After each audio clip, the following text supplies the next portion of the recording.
All right, y'all. So it's been some people asking me about how I use my preamp when I'm recording vocals. So I'm about to show y'all how I do it. Before we get started, I just want to let y'all know I actually don't use the compressor when I'm recording vocals anymore. I just use the preamp. It's just the preamp going into my interface, going into Pro Tools. So let's get to that.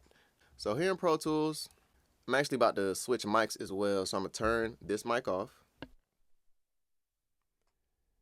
I'm going to turn this mic on. So we got audio coming through the mic. So let me go to the other view. Oh, you see the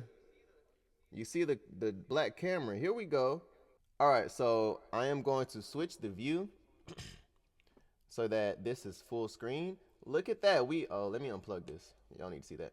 Y'all can see me in the bottom left corner, I believe, and then you can see my phone. Don't worry about things being dusty. I'll clean that later. It's okay. Don't judge me. Y'all can see the signal coming in through my preamp right here. That's where my voice is hidden. And you see the numbers.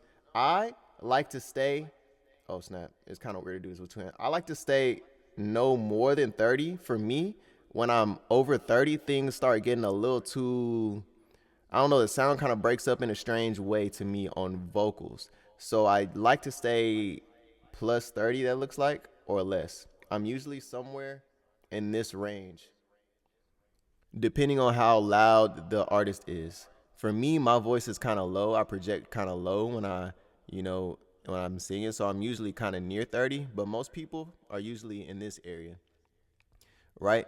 And I'm looking at these lights. So I'm listening, but I'm also looking at these lights. I'm usually just trying to hit the yellow light, yee, yee, yee, on the loudest parts. Like you might could even, yee. Oh, actually, I'm big tweaking. Let me turn off phantom power because as you can see, yo, yo, yo, yo, yo.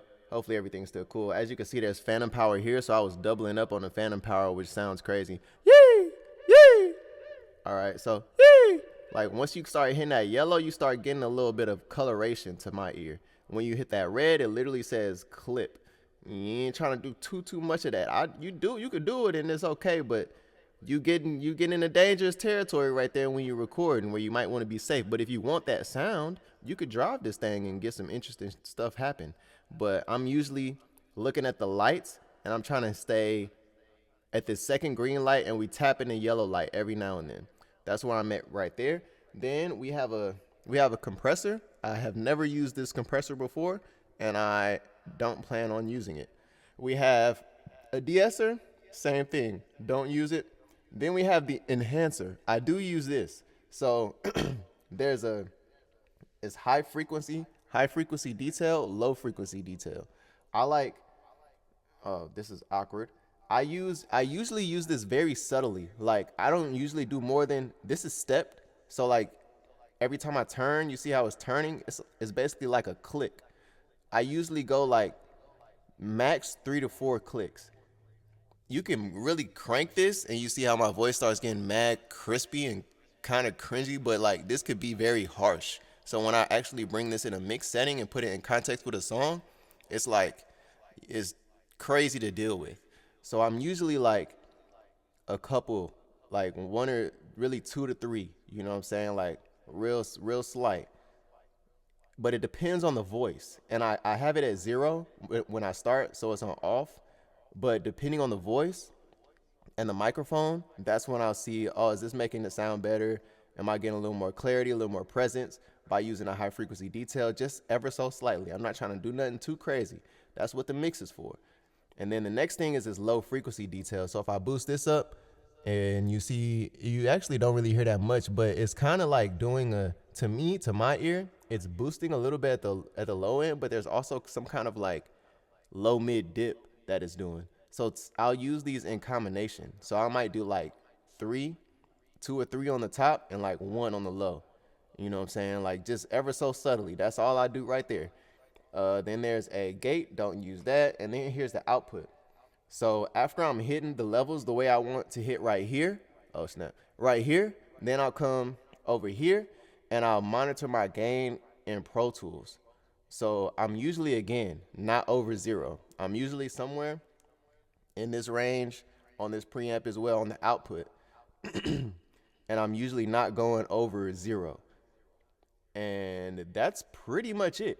Like that's how I use it right there. And then from there, I'm looking at my interface. So this is where my vocal mic comes in on channel 3.